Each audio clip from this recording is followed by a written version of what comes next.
What's up everyone? Welcome back sa aming family vlog. Sa sobrang sama nga po ng panahon, mas pinili na lang namin sa loob ng bahay mag-vlog. Ngayon po, simple lang.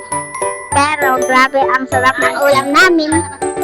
May inihaw na pork chop at walang kamatayang talapia.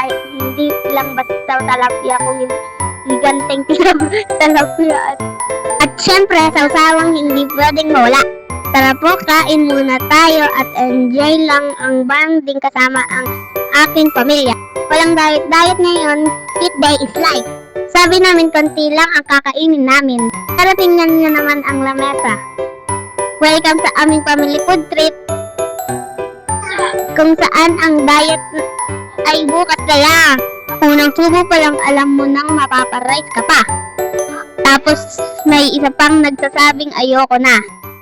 Pero maya-maya, may hawak ulit na plato.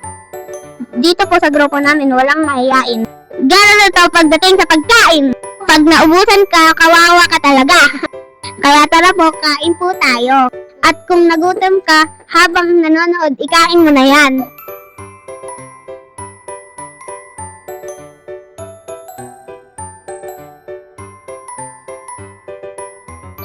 Don't forget to like, follow, and see you sa next vlog. Bye!